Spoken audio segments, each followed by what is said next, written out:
नमस्कार, एक बार फिर स्वागत है आपका आपके के चैनल एजुकेशन बाय डॉक्टर शमा के इस नए संस्करण में।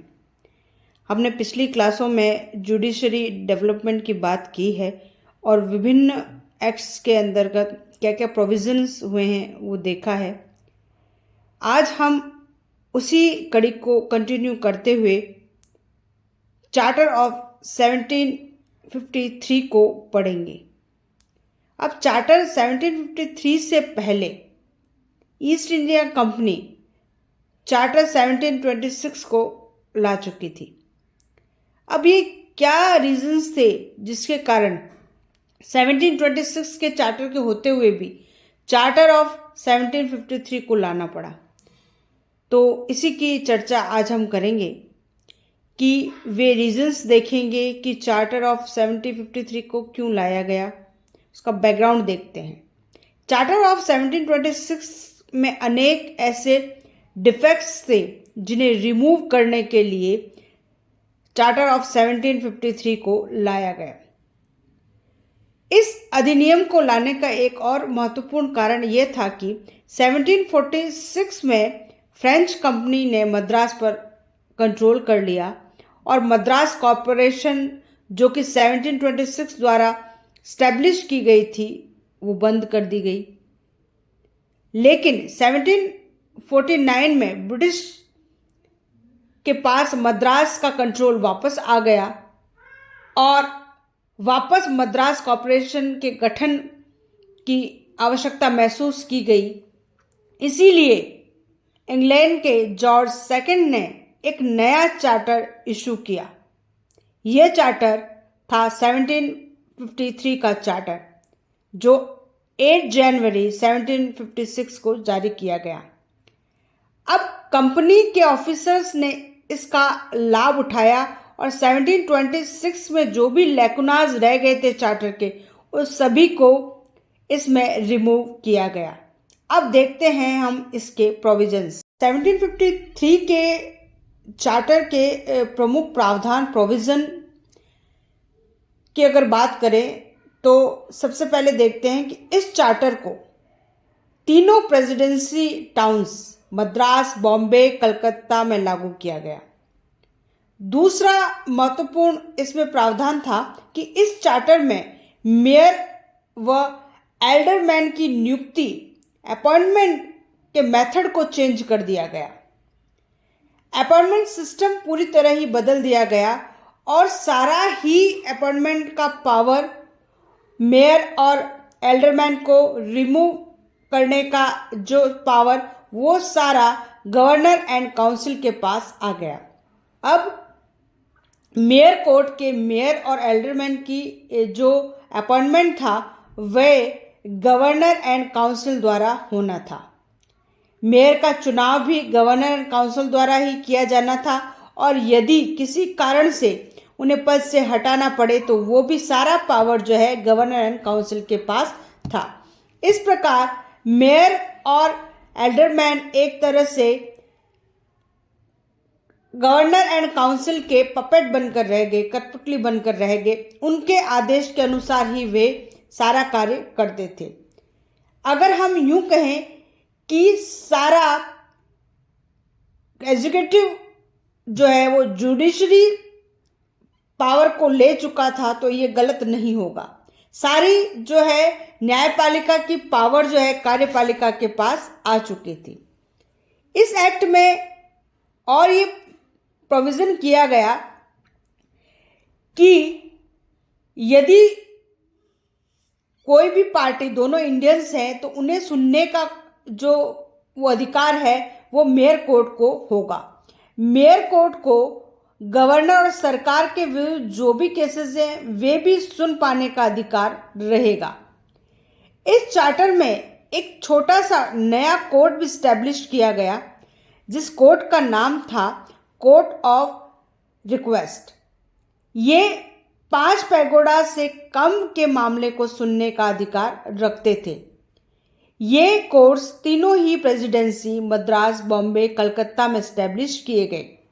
ये कोर्ट इसलिए स्टैब्लिश किए गए ताकि पुअर इंडियंस को भी न्याय का अधिकार मिल सके, वे भी अपने मामले कोर्ट तक ले जा सकें।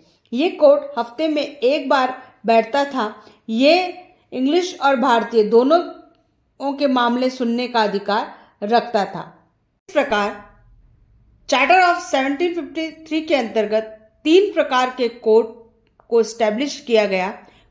पहला कोर्ट था कोर्ट ऑफ रिक्वेस्ट, दूसरा मेयर कोर्ट जो सिविल मामले को सुनता था, और तीसरा justice of peace and governor and council का कोर्ट।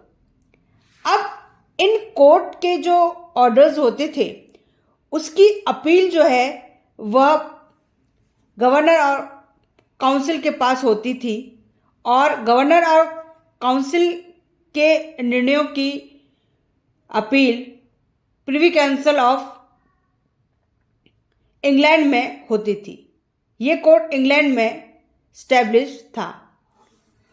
तो इस प्रकार हम देखते हैं कि ये सारे प्रोविज़न जो 1753 में किए गए, ये वो सारे लेकुनास को फुलफिल करते थे जो 1726 में रह गए थे। लेकिन इस चार्टर की बहुत सी कमियां थी, और सबसे बड़ी कमी ये थी कि मेयर कोर्ट की ऑटोनॉमी को समाप्त कर दिया गया था, उसकी स्वायत्ता को समाप्त कर दिया गया था। अब जो है गवर्नर काउंसिल डोमिनेट हो गया था, क्योंकि मेयर और एल्डरमैन की जो अपॉइंटमेंट की पावर्स थी, उन्हें हटाने की पावर्स थी, वो सारी पावर्स जो है गवर्नर एंड काउंसिल के पास आ गई थी। तो इसीलिए 1772 में इंग्लैंड के हाउस ऑफ कॉमन ने एक कमिटी का गठन किया, अपॉइंट की एक कमिटी, कमीशन ऑफ सीक्रेसी जिसका नाम था। इस कमीशन ने ईस्ट इंडिया कंपनी के भारत में जितने भी जो कार्य किए थे उनका जो है वह एक रिपोर्ट तैयार की। यह रिपोर्ट कलकत्ता न्यायिक व्यवस्था के लिए बहुत ही महत्वपूर्ण थी। इस रिपोर्ट को 7th रिपोर्ट कहा गया, जिसमें कलकत्ता की जुडिशरी सिस्टम के नेगेटिव पहलुओं को बताया गया। इसमें कहा गया कि कलकत्ता में जो जुडिशरी सिस्टम है वो एप्रोप्रिएट नहीं है। इस रिपोर्ट में ये कहा गया कि वहाँ पर इंग्लिश लॉ जो है वो फॉलो नहीं किया जा रहा है। मेयर कोर्ट मनमाने तरीके से अपने डिसीजन दे रहा है, और कहीं ना कहीं इंग्लिश सर्वेंट्स की तरफ पार्शल है। इसीलिए 1774 में कलकत्ता में सुप्रीम कोर्ट की स्थापना का प्रोविज़न किया गया। 1774 में कलकत्ता में सुप्रीम कोर्ट की स्थापना हुई। ये supreme court Calcutta judiciary system के लिए बहुत ही महत्वपूर्ण था। ये एक इंडिपेंडेंट बॉडी थी जो पूरी तरह इंग्लिश लॉ को फॉलो कर रही थी।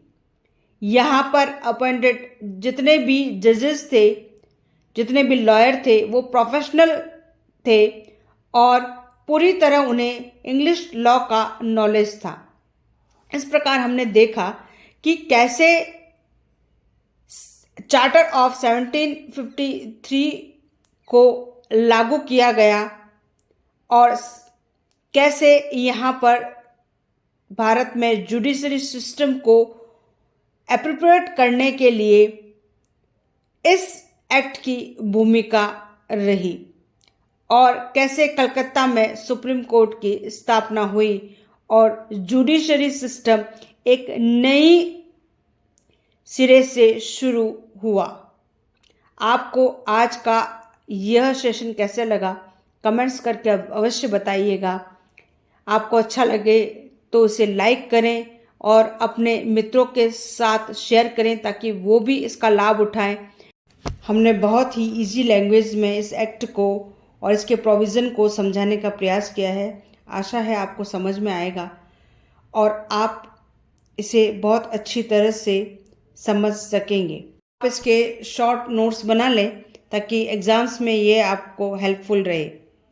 फिर मिलते हैं तब तक के लिए अनुमति दीजिए डॉक्टर शमा को। शुक्रिया, धन्यवाद।